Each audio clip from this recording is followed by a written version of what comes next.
Yes. What's going on, everybody? Welcome to another episode of the Lion's Den with Seth. Hopefully you're enjoying your weekend, y'all. If this is your first time tuning in, first of all, say hello, right? Because that's good. At least we know that we're on the same page. But what we do here at the Lion's Den, we focus on leadership, growth, and development with a call to action from the household to out in the community. You know what I'm talking about? So that's what we on. Hey, so for those of you that's been a while since y'all done tune in, this is the whole den right here, and it's good to have us all in the building right now. Yes.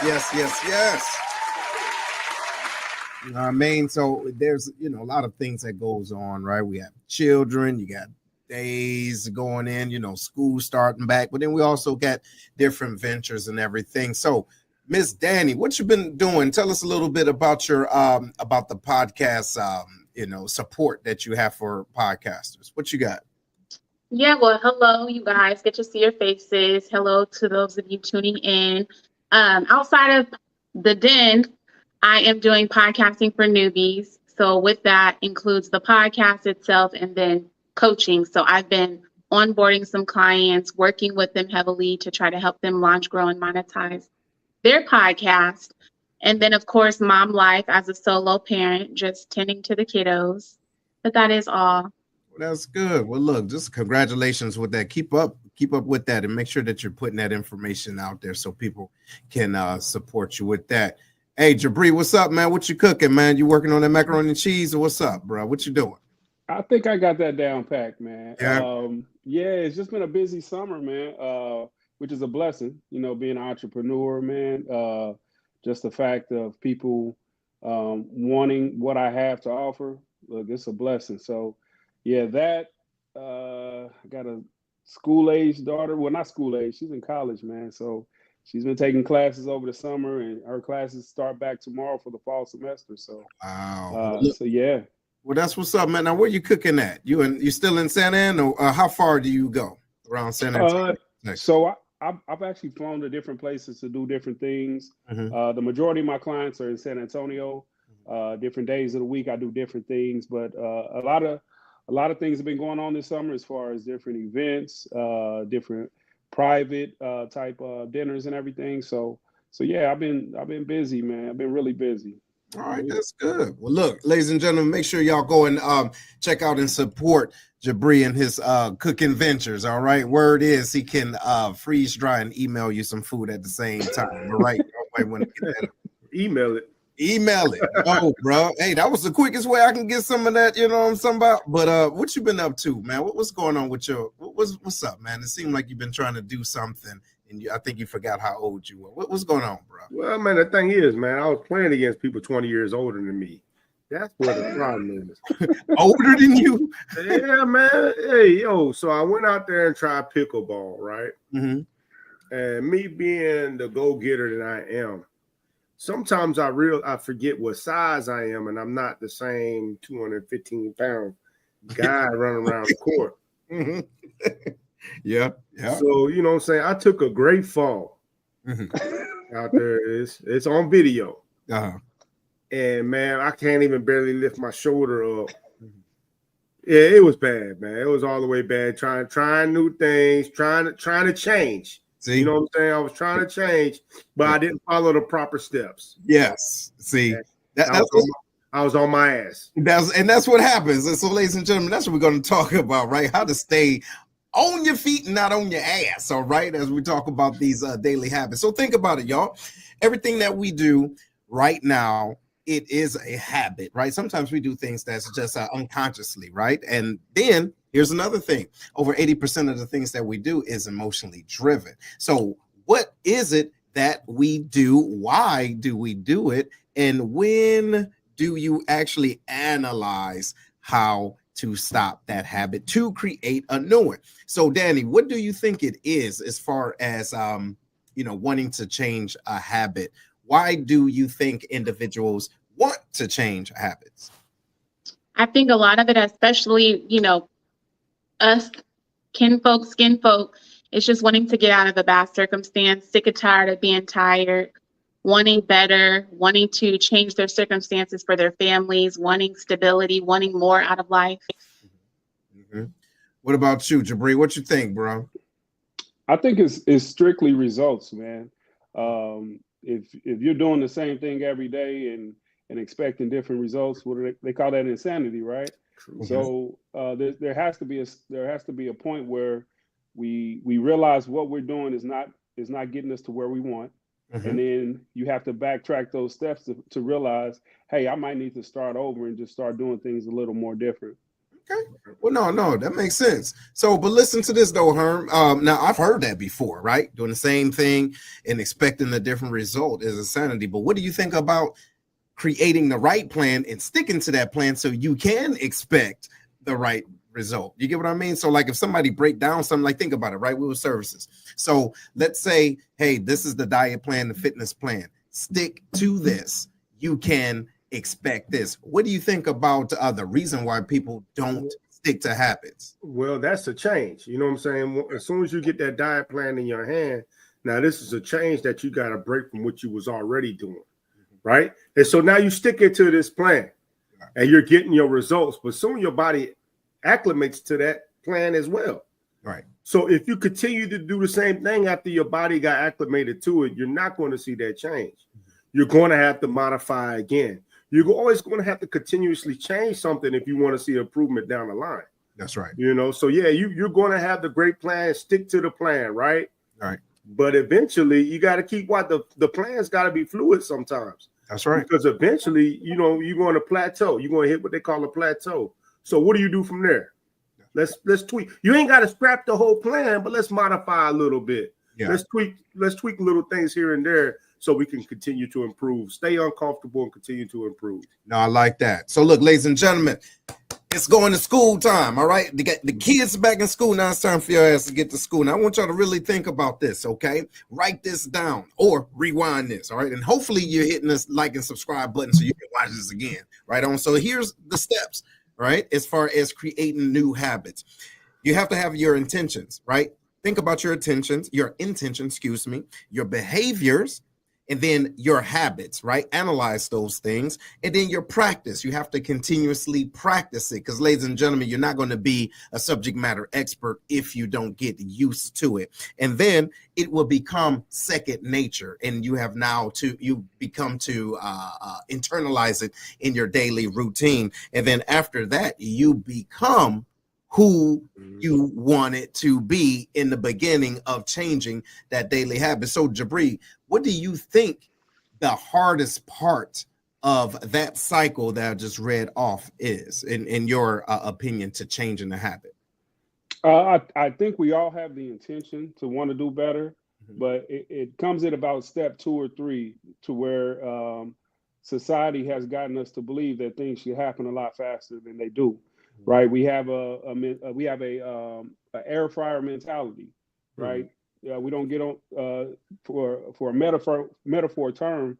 We don't get on the stove and we don't slow cook things no more, and we want results right now. Like if we invest some money in whatever, right? We like, hold on, I just put $100 in here.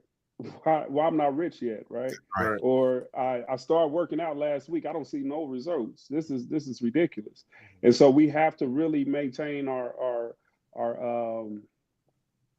we have to really just keep streamlining the process and understanding that it takes time for real change to happen. Right. Yeah, I like that. So, Danny, what do you think about shortcuts? Because it's so easy that there's a process with everything. So, but how do you think shortcuts can work and can be detrimental? What do you think about that? So when I think about shortcuts, I do agree with Jabri. We live in a microwave society, and a lot of times on social media, we see somebody who has attained a certain level of success. We want to aspire towards that, but we don't know that that person has already put in 10,000 plus hours or 10 plus years in their craft. I like the book Outliers, I think by Malcolm Gladwell, who talks a lot about that. But in the way that shortcuts can help, I think about AI. Some people have are very opinionated about AI, but AI can help streamline your process in the terms of like, I need a business plan. Here's what I want to happen. So you can read off the list of things you want to happen. and then AI can help you streamline that process. Mm-hmm. But you still have to take the steps. You still have to implement everything on that piece of paper, everything on that business plan. So AI can help you streamline your process in terms of a shortcut, but you still have to put in the groundwork.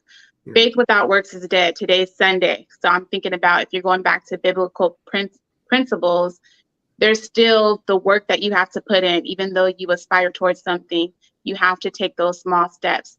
And I like this idea of like reverse engineering. So you have a big goal, you know, you want this thing to happen. So take the small steps to get to that big goal. Mm-hmm. No, that makes sense. That makes a lot of sense. So we're going to hit something else about these shortcuts, right? But before we do, I want to talk about this real quick with James. Shout out to you, James. Thanks for reaching out. He says, it's similar when the plane initially takes off and hits the turbulence. Most people don't want to deal with their brand of turbulence before they get to where they need to be in their lives. Okay, right. I can see that. I can see that. And so, but think about this though. Herm, tell me what your thoughts about this Ozempic. Okay. My thoughts are, why I got to talk about Ozempic? It was, man. I wanted to talk about something else. You trying to play me, dog? Wait, no, I ain't. No, look, no, real talk. I mean, because I was thinking about, I'm like, you know what? It seems like a good thing. Don't get me wrong, right? For those individuals that's in those health, those dire situations. However, you can see the downside to it, right? The sunken face syndrome, right? They have more adverse, body functions than actually positive. You know what I'm talking about? What do you think about that? I think with stuff like that, man, they gotta stay in consult with their doctors. Yeah. You know what I mean? Because the doctors are prescribing this stuff. You know what I mean? I don't know enough about it to really give my opinion on it. I know that it's supposed to help people that are pre-diabetic or in a diabetic phase, right? You know what I'm saying? So, there's probably examples of great results and examples of results that are not so great. But at the end of the day, you know what I'm saying? They gotta stay in tune with their doctor and follow what their doctors tell them. I'm definitely not smart enough to talk about Ozempic, but there is something I do want to talk about. What up? Habit and practice when we talk about change. Right? I believe those things that when you asked Jabri what the hardest part was, yeah, for me, those two are the hardest, and they're the closest in relation with each other as well. Okay. Because you think you want, you got to create the habit. So you think, okay, I've already created the habit. Say you're doing a diet change. Uh-huh. You know what I mean? I know about that. I don't know about Ozempic, Seth. I know about diet change. For real? Trying to play me and shit. You know what I mean? But anyway, like say you're going on a diet change. You feel like you want a right stride. You know what I mean? Yeah. It's been about a week. You've been eating clean. Next thing you know, you're thinking, man, I'm practicing this now. And then you mess up, and in my case, have a big bowl of ice cream, and you done messed up your habit, right? Now you done backslid. And so now it messes with your psyche. Yeah. You know what I'm saying? Now that I had this ice cream, now I'm going to eat this big bowl of rice. Now I'm going to do this. And now I done backslid all the way and kind of really destroyed all the results that I got from that week or two of eating clean. And now I'm discouraged. You know what I'm saying? Because I thought I was in a habit because I did this for about 2 weeks. Right. But it takes longer than that to understand that you have not created a habit yet. That's right. You know what I'm saying? A habit is when you stop thinking about it and it's just normal. So now you're in a practice mode. You know what I mean? Because now this is normal life for you. That's right. So that's what people got to keep in mind. Like, don't think just because you did it for 1 or 2 weeks that you know what I'm saying, that you're good. Because that backslide, if your psyche ain't right, it's going to throw you off track for about a month or two. No, you know what? I like that too. And Jabri, let me know what you think about that, right? Because I believe that to be so. Because if we look at it, it goes from habit to practice and then second nature. But what we have to realize is that it is a process in between all of that. And so if we think about our emotions, to Herm's point, if you do backslide, how do you give yourself the level of compassion to say, you know what? I did have that rice. I did have this ice cream, you know what I mean? However, I was kicking ass these last 2 weeks. You get what I mean? So I jumped off, but let me jump back on, right? So how would you say a good practice is to quitting? You get what I mean? So my thing is, right, when you skip those steps, all right, so you go from step 1 to 4, or you think you're going to step 1 to 4 by taking shortcuts. I don't think you really realize in the process is where you're understanding how to continue and be really committed to that change. And so once you mess up at whatever step that you're at, once you take that particular shortcut, you don't know where to actually start over at. So now you're all the way back to your intention, and you're thinking your intentions were wrong when you actually messed up on a particular step. That's right. And you can go back to the last step to correct it, but no, you skipped over a bunch of different things just to try to get a result. And so I think a lot of people get discouraged because once that thing doesn't happen after they've skipped all those steps, now they feel they have to start all over at the very, very beginning, which in turn, they really don't have to start all the way over. They just need to do a course correction at some point to get back to that next step where they are. So they're going from 4 to 1, not even 1 sometimes. They're going to 0 because they're doubting their own intentions. When they actually should have went back to step 3, corrected that. Now they're right back at 4. You get what I'm saying? I do. And even to that point though, y'all remember that old saying, back to the drawing board? Right. Back to the drawing board does not mean, we're just going to X this on out. No, look and see what you did and say, okay, this part right here needs to be tweaked. Kind of to your point, Herm, earlier. Just pivot, right? And then see how that go. But sometimes we can be so fixated on the downfall that we want to X all the plans. That plan and that strategy could have been right, but it could have been other circumstances that contributed to that change. So, Danny, what do you think specifically about this? Right? Shout out to our viewers. It takes discipline. What type of discipline do you think it takes to create a new daily habit? I think it's all tied to physical, mental, spiritual, and it does take like 90 days to develop a habit. And when you are trying to unlearn those bad habits, you do have to replace it with something positive. So maybe you're not, and I think this is where people like going back to the whole New Year's resolutions, trying to have wellness, people try to jump and transform within a day, just trying to be different than where they were a day ago. So it takes like Nikki said, it's going to take discipline. So slowly, if you have 5 goals on your list for wellness to be better, work on the first thing. And then once you have formed a habit and that feels habitual to you, then you can move on to that second thing. It might take 2 days, it might take a week, it might take 30 days, it might take 90 days, because as we stated, it's 90 days to develop a habit. But then showing yourself, I think when it comes to discipline, awarding yourself is helpful. Like whether that's you have a monetary, maybe you go out for dinner, maybe you have a cheat day. So those small rewards are also helpful when it comes to discipline. Sometimes it's like having a circle around you that's helping you get past that threshold, who's helping you be accountable and giving you praises when you need it. Maybe you have small affirmations on your mirror every day, letting you know, like, this is what you need to tell yourself to get past that threshold. But that's a part of the discipline. That's a part of, just developing those new habits and getting better by the day. And if you do backslide, going back to, okay, I tried, this is what I did, I put my best foot forward, now let's keep pushing forward. And then, like you guys said earlier, assess, evaluate that small pivot that you need to correct and get back on the drawing board, get back on the horse. Go ahead, Herm. Yeah, and also to add, I love Danny's answer, but also to add to how you can develop that discipline, first understand why you want to do it. That's right. You know what I'm saying? It, like, a lot of times people question somebody's motivation.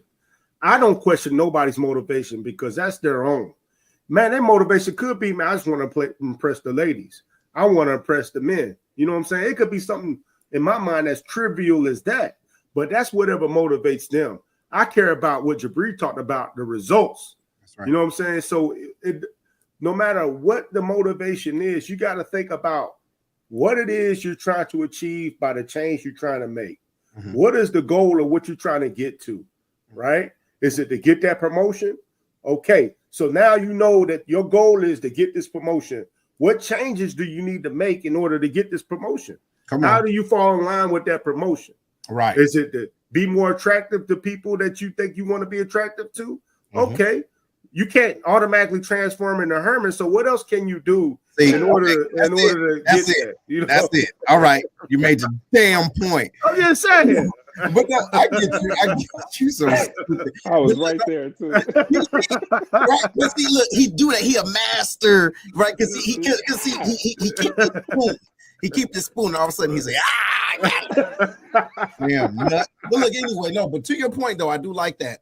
Ladies and gentlemen, we're not just talking about lifting weights or, losing weight or whatever, but we're really talking about self-accountability. Think about it. We talk about all the things that we want and what needs to change. How about, why are we the last person that feel as though we the one that have to change? Think about it.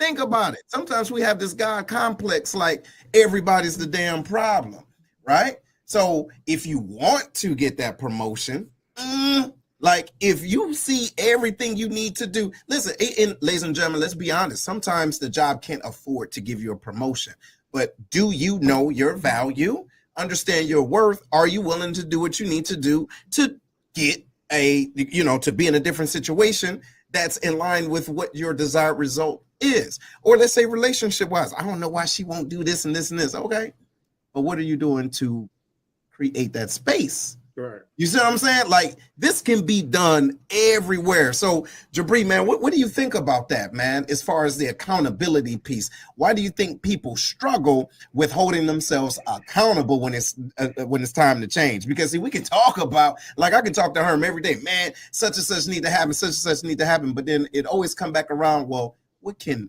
you do? So why do you think it's hard for individuals to have that conversation? I think people don't want to put in the work. I think people understand, people aren't as dumb as they seem sometimes, right? And self accountability is something that everybody knows. When you coming up short or whatever the case may be, but it's easier to place the blame. It's easier to say, hey, this person did that person did this. Hey, we just got divorced, but it's all her fault or it's all his fault. No, if you look at the equation, you were part of the equation every single time, and so there has to be at any level that you're at, whether it's relationships, whether it's fitness goals, whether it's mental or spiritual health, we have to look within ourselves to understand, hey, what is it that I'm doing wrong? What is it that I could be doing better? Because accountability isn't always placing blame. Accountability at times is sometimes just assessing yourself and seeing what you can actually do to move forward and be better. And I think a lot of times people look at self-accountability as a negative thing. No, it's probably the most positive thing that we can do when we look at ourselves and we realize, hey, I failed myself first and foremost before I put anybody else in the equation, and I can do better with this or I can do better with that. See, yeah, that makes a lot of sense. So look, here's James. He says, I noticed that a lot of people get an adrenaline rush off of just starting something in general. Celebrating your small wins definitely helps you to stay motivated each day. Absolutely. So this goes back to you, Danny, because you kind of brought this up, right? How can individuals create healthy celebrations? Think about it, because sometimes, like, we already beat the fitness thing down, right? But let's say you already have an issue with drinking, let's say, right? And you've created a strategy that now you are, you see some gains, right? You see some gains at work or in a relationship, and then boom, you know what? I'm about to celebrate. I'm about to get this Hennessy and turn up. Really? Why? Out of all the things, right? Why do you, because you already know you got a problem with sipping that num juice. So why go with that? So what type of, like, how can individuals celebrate their wins in a healthy manner?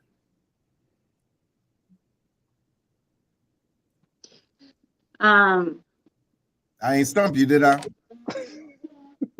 You got no distractions in my background.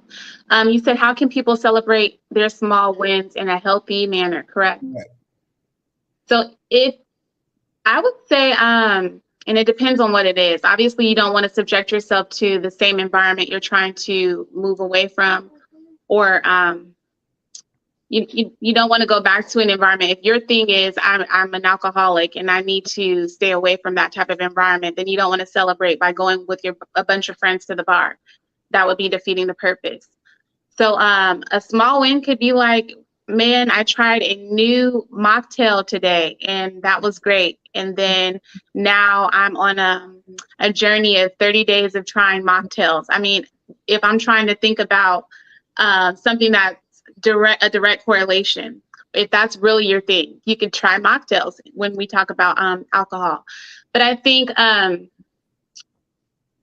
said it. I think going back to those quotes, the affirmations that you tell yourself, hanging out with the right positive people, eliminating the wrong type of people from your circle. If you know you're trying to aspire to something and you want to be around more business-minded people, go to a business atmosphere, go to where there are meetup groups of people who are doing better than you are, who can call you to better you, who can pull you up, read a book. I think those are ways that you can honestly practice better habits and reward yourself by doing things differently than what you were doing previously. Okay, right. Makes sense. What's up, Herm? No, man. Mocktail? Mocktail. Go ahead. Talk about a mocktail. What's a mocktail? What? You really don't know? Now, come on, DJ. Look, I'm drinking some gasoline right now. I mean, oh my gosh, a mocktail is just so I don't even know these drinks. You guys would know more. You're a DJ, and then Jabri, you are a chef, so you have substitutes for people who don't drink. I've heard of it, but I definitely don't know what a mocktail is. Maybe on Cartoon Network. I don't know. I have substitute for people that don't drink. It's called so instead of, I don't even know. I don't know any names of any drinks. It's like a Long Island iced tea. Maybe you just have tea for the full drink instead of having the alcohol. So in my house. So in that case, you just remove the Long Island part? No, in my house, I don't really know. I don't know what the ingredients are. In my house, we serve people the front door that don't drink. It's called the front door. You know what I mean? Exactly. A tall glass. I'm just kidding. But I do like what Danny was saying about getting around those business-minded people. Mm-hmm. And for people that are alcoholics, maybe you go to an AA meeting and talk about what you are celebrating. Mm-hmm. So they can celebrate with you and keep you on the right track. You know what I mean? Yeah. Because it's important not to fall back into those bad habits if you're talking about celebrating. You know what I mean? Like, I'm going to celebrate not drinking by drinking. That's right. You know what I'm saying? I'm going to celebrate eating clean by eating dirty. Right. I'm going to celebrate my promotion by getting a DUI. Oh. You know what I'm saying? Come on, let's think about it. You know what I mean? Your celebration shouldn't be something negative, because when we're talking about change, we're talking about creating a new you. So the new you no longer needs that negative stuff in order to be celebrating. You know what I mean? The new you has already developed great habits that you could find better ways, you know what I'm saying, to spend your time to celebrate. Yeah, I like that. Go ahead, Jabri. So I really think we need to start setting better goals. I think a lot of the times our goals aren't attainable because they're more of long-term goals. We need to start setting better short-term goals so that we can celebrate those small things, right? And so we push everything so far out. Like one particular thing that I've heard when people say, hey, I'm dating with a purpose, right? And a lot of times when they say that, they're dating for the purpose of marriage, right? They want to marry somebody down the line. But I'm like, all right, well, what are you doing until you meet that person that, you know, until you get to that point where you want to marry someone, right? We're only looking at being married, but we're never looking at, hey, is this even a good person, right? Or I'm looking over all these red flags and just looking at the things that somebody's showing me to actually prove to me that, hey, I'm marriage material. But in between that time, we're not looking at the right thing. So I think we do that a lot of time in life. We're just looking at the long-term goals and we're setting these high unattainable goals. And so when we do get to those short goals, we have no idea how to celebrate them because they've been pushed so far out. So we're doing the old stuff that we used to do because we didn't really sit down and set an attainable goal with the purpose of how to celebrate that goal when it comes. Hey, you know what? Hold on. Hold that thought. No, Herm. Hold that thought. A couple things I want to let y'all know. Yes, so true. And also, too, ladies and gentlemen, if you're watching this right now, look right around your page. It's a share button. Stop acting funny. Hit the share button, right? Because I'm sure it's some people that can use what we're talking about right now. And I do want to make sure we understand this. You said something that made so much sense, that the goals, all right? When you are trying to set a new habit, a new daily habit, ladies and gentlemen, if y'all haven't heard this, I know we've heard this, right? Those that's been in the military, but you've heard this millions of times. Are your goals SMART? Okay, that's an acronym, ladies and gentlemen, and I'll take you down there very quickly. Is it S? Is it specific? Okay, like a date, a time, or whatever the case is. I want to do this by here. Is it measurable? All right, is it meaning like, is it quantifiable, right? The amount that you want to collect, or whatever the case it is. Is it achievable? That's what he's talking about, right? Like, look at your goals. Does it even make sense? Can you even do that? And then, is it relevant? And last but not least, time bound. So that's like, what date will you do this, in the beginning and in the end? So make sure your goals are SMART. Even if you want to change your habit, is it even realistic for you to do that? You have to give yourself the right amount of time to make it make sense. Go ahead, Big Herm. And also, you gotta make sure what you say out of your mouth matches your action. What Jabri was talking about when he said people talking about dating with a purpose, right? Mm-hmm. I met so many people when I was in the dating world, man. I met so many people that talked about they were dating with a purpose, but still acting like a freak. You know what I'm saying? So I was like, you date with a purpose, trying to look for marriage material, like show that you marriage material. But how do you, like, you got to first understand what that is, or at least understand what that is for the person you're trying to date. That's right. Yep. You know what I mean? Like, you say that you are going to date with a purpose, but you are still, you know what I'm saying, living the fast life, or the life that doesn't really reflect that in the person that you're interested in eyes. You know what I'm saying? You just can't say these things. You got to understand what you're talking about.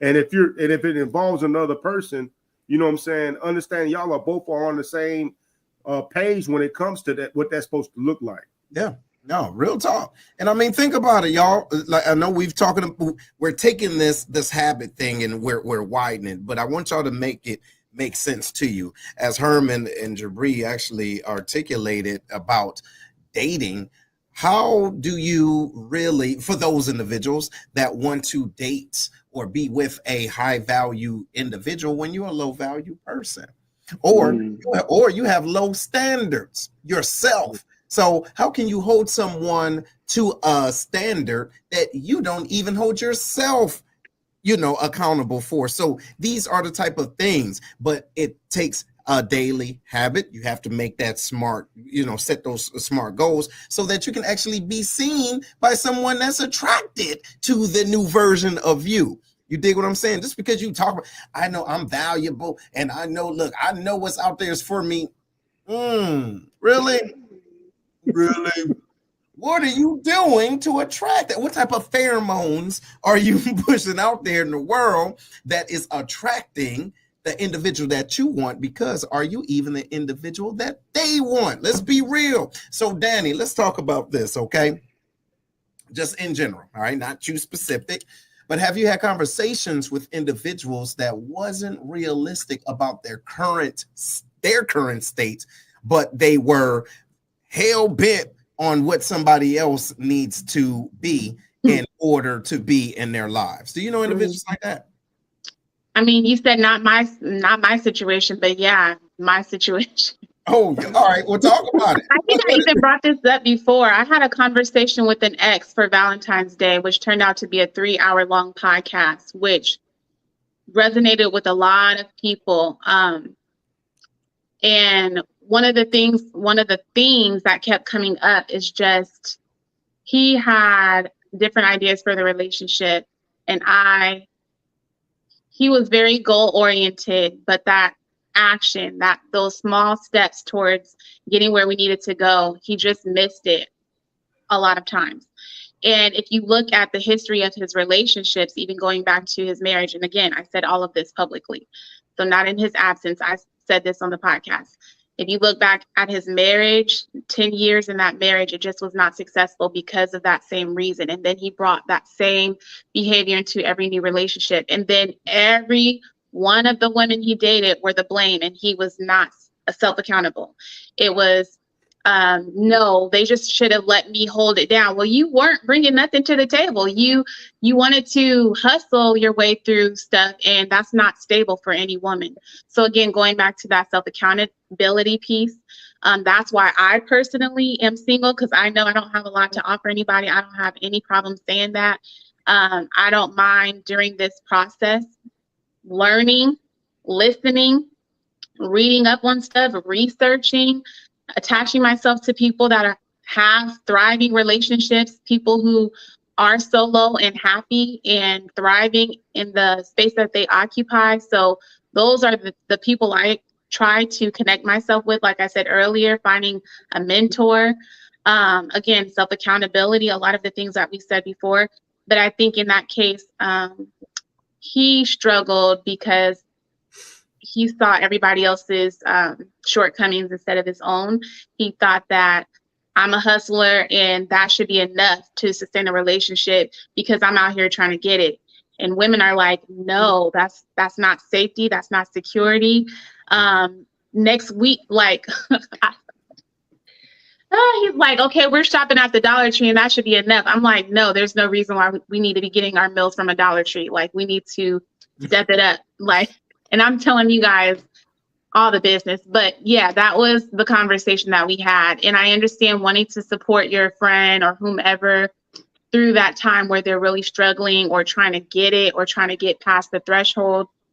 But at the end of the day, if it's the same history that you've had with more than one person, you have to understand that you are a part of the problem. You are the common denominator. Yeah, look at the track record. What you think about that, The track record.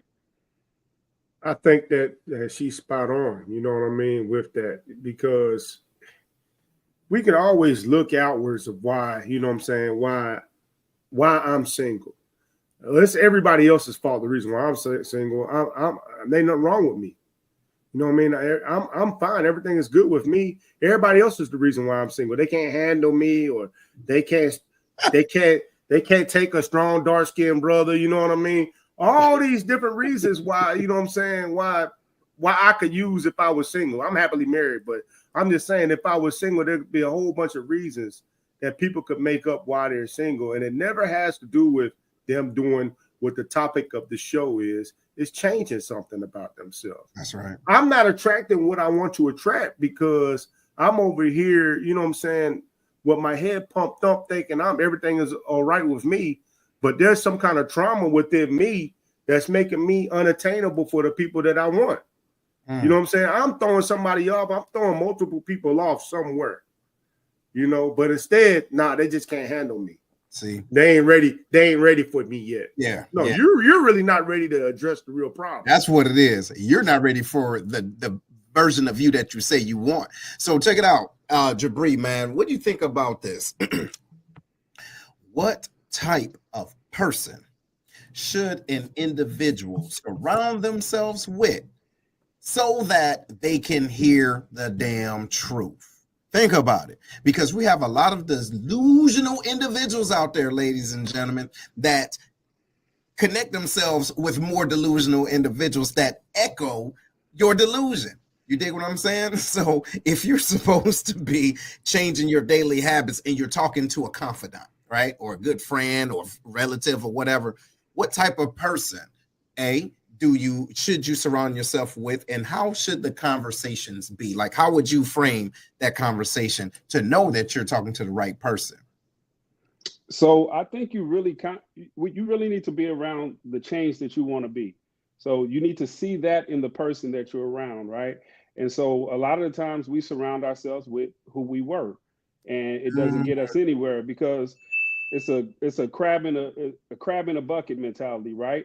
They can pull you down a lot faster than you can pull them up. And so when we really look at that, we really have to make sure that we're surrounding ourselves with those type of people.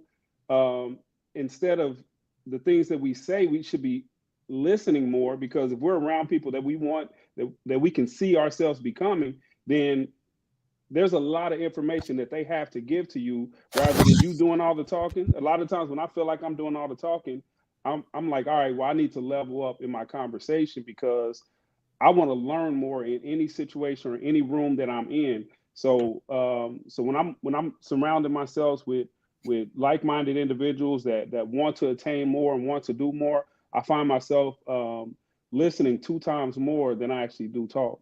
Can I ask a very quick question? Do Sure. you think that somebody could advise you if they did not have that experience? Sometimes the advice might be good, but they just never had the same experience. What are your thoughts on that? So I think it's perspective as well, right? Because a lot of times when we say people who haven't been in our situation, they don't have nothing to tell me. People who don't have kids, they can't tell me about kids. But more so, a different lens can actually show me a different perspective, right?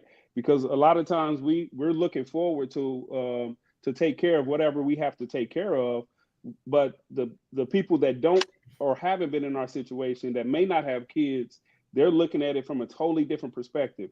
We're not watching our back, right? For non-military folks. So we're not watching our back because we're always eyes forward. So again, I can learn a lot from a lot of individuals. So I always go in with an open mind to learn, right? I never walk in a room thinking I'm the smartest person, because I always can learn something from someone. I like that. Check this out. I'll tell you one thing. If 2 people told me not to smoke crack, one never smoked it, and one did, I'm gonna listen to the one that did. Yeah, dig what I'm saying? Because they got life experience and say, hey, look, that crack is a monster. You know, this is what I had. This is where my life was, okay? I done got hooked on that damn monkey, and this is where I'm at right now. But for somebody else, look, this is your brain. This is your brain on drugs. You know that's a gateway. You're going to be a crackhead. Okay, really? But also think about that person who hasn't smoked before. How did you get to the point where you've been surrounded by this all your life, right? Right. To say, yeah, and you were able to avoid that, because I need to know that as well. So that's true. I watch just as important. Yeah, I watched Menace to Society. That was all I needed right that's there. all. Hey, see, yeah, when he said what he said, right? I was like, I'll never do anything that make me want to do that. Right. So look, check it out. I'm about to ask this question for the den and also to the audience, y'all. So hopefully y'all hitting the share button, you're liking, you're subscribing. Here it is, Miss Frank. She says, but what if people sometimes put up a facade and avoid honesty and vulnerability because they do badly? They do badly want to be in a relationship. What do you do? So y'all, what y'all think about that? What you think? You know what? Let me give this to you, Miss Danny. Yeah. What you think about that? Right? People fronting. Okay. If they're showing you their representative, or who's fronting? No, yeah. So here it is. Read it again. But what if people sometimes put up a facade and avoid honesty and vulnerability because they do badly want to be in a relationship? What do you do? I'm hearing it, but is she saying the person that wants to be in a relationship with the other person that is yeah, that's the one that's avoiding, not being transparent. Yeah. I mean, what do? You I think that goes to wanting to fix people. You got to learn to say, okay, this is not, until you are in a space where you can be honest, where you can be fully transparent, where you possess emotional intelligence, then we can entertain a relationship or we can continue to go forward. But if you don't have those things, I'm not your person, and be okay with that. Okay, well, this is what I think, and tell me what you think, Jabri. I believe if a person tells you one thing, they'll show you eventually. All right, they'll show you, right? No matter what they say, right? No matter what they say, you cannot put yourself in a position that that you're higher than, if that makes sense. You have to somehow, if you're not being transparent, your track record would show it. You get what I'm saying? Your habits, your daily habits, right? Your second nature will come up in this relationship. You get what I'm saying? So I say just watch them, because if they tell you, if they're, showing you their representative, right, that first 90 days, you don't know, right? You just hope for the best, but you have to be cognizant. All right. What'd you think, Jabri? So I think we do a horrible job at rushing the process, right? Yeah, it's going to come out eventually, but a lot of the times we rush the process so much that by the time it does come out, we've already committed ourselves to that particular thing. And so I think, and this is society in the whole, as a whole, we really need to take our time and get to know people, right? You need to have real conversations, right? Stop asking people what their what their zodiac sign is. That don't mean anything. Start really sitting down and realizing what that person is actually saying. Hear them out, right? Hear those individuals out. I've told people before, hey, yeah, I'm gonna sound real good when I talk about myself, when I put my myself on paper, right? Yeah. I'm gonna look good when I do that. Give me some time to watch my actions, because you can say a lot of things, but your actions have to align up with your words. Yeah. Right. And so when I've even told my daughters this, let these guys talk. They're gonna talk. It's gonna sound real good. But what's the difference between you acting on something they say right then and acting out in the future once their words have caught up to their actions? That's right. Right. So a lot of times we just need to really just take our time. And again, people are good at putting up a facade because we've actually given them open book tests on what we are and who we want. Right. So and I'm just talking about women in this particular instance. They've told a lot of these guys, hey, I want a guy that's this, and this. You know what a lot of these guys are doing? Going home and studying how to be this, and this. That's right. And then they come back showing you their representative, and now you all googly-eyed over this, and this. And he's like, look, if she had waited like a month later, I done ran out of money. Hey, my mom started letting me use her car. You know what I mean? Come on. So we really have to take our time. There's nothing wrong with waiting, right? I'm 45. I've been single. I was single for a long time. And so for me, it's like, all right, well, what's the rush? When that person comes, I'll know. And I don't care about taking my time, because if it bothers somebody that I'm taking my time, that person just isn't for you. We're trying to make people into who we want them to be because it feels good in the moment. We got to stop feeling good. We got to start realizing people have bad intentions, and we can't be surprised when those intentions are when they actually come out. No, absolutely right. And sometimes, like we said before, man, people will bring old bricks trying to build a new house, and you really can't do it. You just go and build that joint up. So, hey, Herm, I know you have some technical difficulties, but what do you think about that question, man? So here's what I want, because I heard some of Danny's answer, and I heard the last part of Jabri's answer. So I think they covered that part. But what I want to say is that if you wait and a person changes during a relationship, it's not that, it probably ain't because you met their representative. Maybe some things happen in a relationship that caused the person to change as well. You know what I'm saying? So a lot of times, like in the beginning, the waiting, the courting period, we both are meeting each other's representative. She's meeting mine, I'm meeting hers. Right. You know what I'm saying? Like, am I like, it's all the newness. I want to put my best foot forward. She wants to put her best foot forward. That's all a part of dating. You know what I'm saying? Now, I'm not saying a lot like lies and stuff like that. You know what I'm saying? But some of the things that I would do in the beginning, some of the things that she would do in the beginning, we don't necessarily carry over into the relationship part after we done got accustomed and used to each other. You know what I mean? Now, when things start going sour in a relationship, it doesn't necessarily mean, oh, it was a fake or facade. No, it could have been something you did that caused a change in me. Or it could have been something I did to cause a change in you. Yeah. So it's something that you also got to think about when you talk about relationships. You know what? I like that. And that makes a lot of sense, and then put a different spin on it. So, ladies and gentlemen, even in relationships, sexual or friendship, or even just occupational, relationships, sometimes your habits need to change. Think about it. Or sometimes you have to adopt a new habit because now you're operating in a space that is including somebody else. It's called shared space. You see? So if you would always walk around the house, you know what I mean, after you take a shower, you air dry.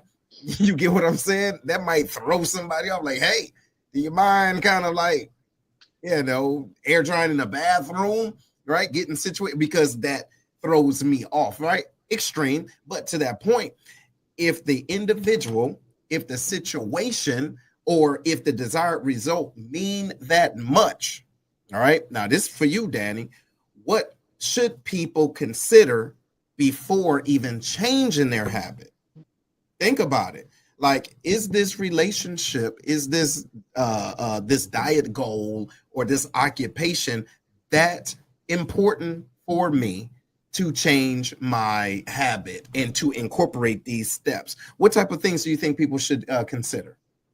I think honesty, definitely. Am I being truthful? Do I have the capacity for this? Do I have the bandwidth for this? Is this realistic? Going back to the SMART goal, the R in SMART, is this a realistic goal? Is this practical for me? Am I in over my head? Like, am I realistically going to make $1 million in 1 month if I have nothing set up to get to that goal? So just going back to that framework that you had set the precedent for before, I think the first thing was intention. Yeah. Those are the things that you have to be mindful of when you're starting out. Do I have the intentions, the right intentions for the goal that I'm setting for myself? Am I being truthful and honest? Like that. What you got, Herm? Well, talking about relationship, right? Is this my change or my significant other's change? You know what I mean? Like, you know, what am I changing? What am I changing it for? Like, a lot of times I hear women say, or even men say that they had to cut off the opposite sex friends because they got involved in this relationship. While sometimes I do understand that, you know what I'm saying? Sometimes that can become extreme. Like, man, they were best friends for years. You know what I'm saying? Nothing crazy platonic. They were best friends. But they had to cut them off because of the relationship. And now the relationship is over. Guess what happens? They try to go back to being friends, and it's not the same. You know what I mean? So sometimes you got to think about, okay, why am I making this change? Is it really for me? Do I believe in this change?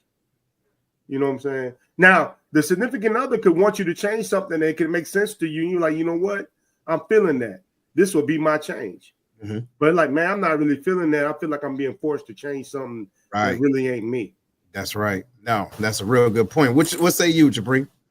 No, I completely agree with Herm. That's an excellent point. The why of the change and who you're changing for, because a lot of times when even if you do change during that process, you don't all the time appreciate the process, or you get to the point where you've made the change and you know you've done a good thing within yourself for that person, and now you're looking at it like they don't realize how much a change.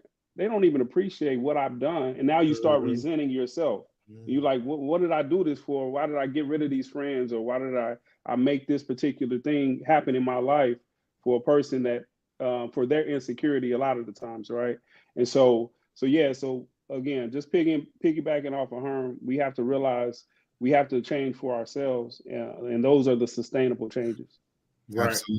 Absolutely. So, Ms. Danny, so what do you think, for your last thoughts, why is it important to analyze your daily habits? Just with anything in life, if you want to get somewhere, if you want to accomplish anything, you're going to have to implement some changes. Good, bad, and different. You need to make changes. So to do a self-analysis, just to analyze, again, if you are going back to, I think you're going to probably repeat it, but intention, behavior, habit, practice, which will eventually become second nature, and that will become a lifestyle, who you are. You have to go back to the drawing board, be okay with sitting with yourself sometimes in the quiet, journaling, and do that self-analysis. Maybe make a habit of doing that every 30 days, every 90 days. I like that. Final word, Big Herm. Hey, when it comes to change, man, we got to stop throwing rocks with our eyes closed. You know what I'm saying? You got to understand where your target is at. What is your target? Look straight at it and stop being ashamed of being intentional about going for it. Cut out, you know what I'm saying? Cut out. Now, when I say cut out the negative, some people are trying to be constructive and helping you. I remember we talked about what kind of people you need to surround yourself in. It don't always got to be that everybody's always positive with you, because they might be selling you dreams. You also need you need them people that's also going to tell you the truth. You know what I'm saying? So keep those people around that trust, that you know that they have your best intention at heart when they're talking to you. Open your eyes and see where you're trying to go, and go there with purpose. That's right. That's right, y'all. That's what it is. That's exactly what it is. So y'all think about this. And again, Danny, I will repeat it for those in the back. So those stages, right? The stage, excuse me, of creating new habits is being intentional. And then your behavior must change. Okay. And then your habits. Right? That's part of it. And then the practice. So practice it on a daily basis. And then it will become second nature. And then as it becomes second nature, you look back and then you will see that's who you are now.